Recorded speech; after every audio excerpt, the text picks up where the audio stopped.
In this third video in the Global Circulation series, we will look at the winds within these cells and how the rotation of the Earth influences these winds to give us jet streams and prevailing wind patterns. As well as being split into 3 cells, the global circulation pattern is at an angle due to the Earth's rotation. The spin of the Earth induces an apparent motion to the right in the northern hemisphere and to the left in the southern hemisphere. This is the Coriolis effect. The key to the Coriolis effect lies in the fact that the Earth's surface rotates faster at the equator than at the poles. This is because the Earth is wider at the equator, so has further to travel in one day. The result of this means that as air moves away from the equator, it doesn't move in a straight line relative to the Earth's surface.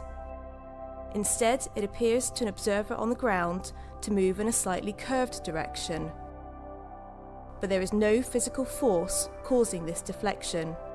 As the atmosphere rotates with the Earth, it is just due to the air flowing from a region that is moving faster to a region that is moving more slowly. To explain this further, imagine an air parcel as a ball. The ball is thrown from the equator towards a point near the North Pole. Even though it moves in a straight line, the ball will appear to an observer on the ground to curve away and land to the right of its target, as the point near the North Pole is moving more slowly and is not caught up. If the ball is now thrown from the North Pole towards a point near the equator, it will again appear to a surface observer to land to the right of its target. But this time it's because the Earth's surface at the equator is moving faster and is moved ahead of the ball.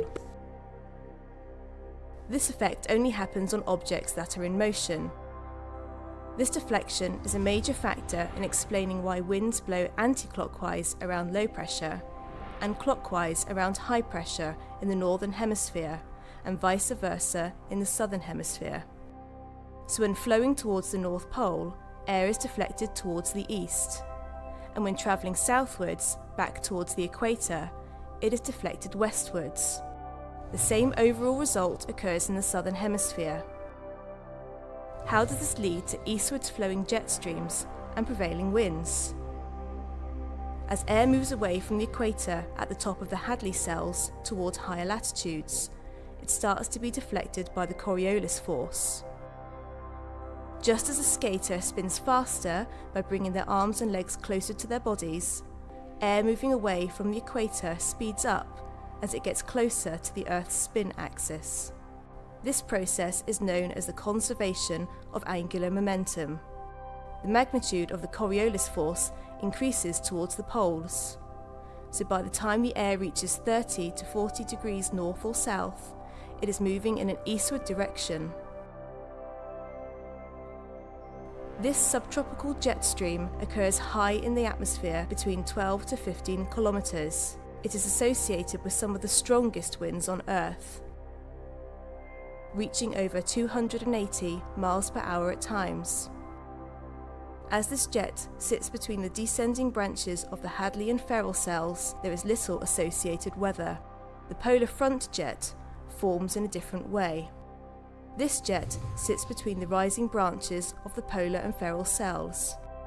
It marks the boundary between cold polar air and warm tropical air, known as the polar front. The polar front jet occurs at a height of 11 to 13 kilometers and is primarily the result of the temperature contrast across the polar front. The stronger the temperature contrast across the front, the stronger the jet. So it follows that the polar front jet is stronger in the winter than the summer. Waves or ripples along the jet stream can cause Atlantic depressions to deepen explosively as they are steered towards the UK. Winds at the surface are also subject to deflection from the Coriolis force.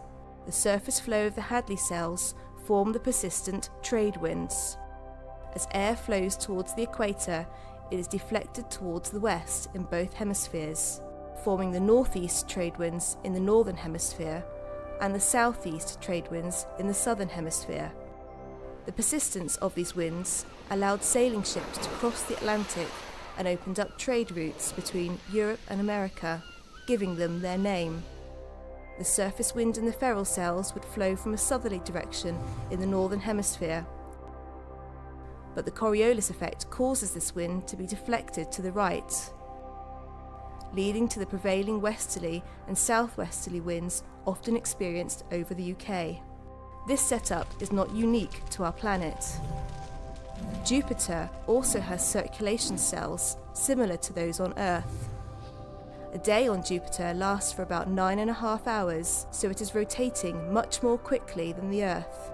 The great size and fast rotation of this planet makes the Coriolis effect very strong. This splits the Jovian atmosphere into many circulation cells in each hemisphere, producing numerous alternating bands of rising and falling air and giving Jupiter a distinctly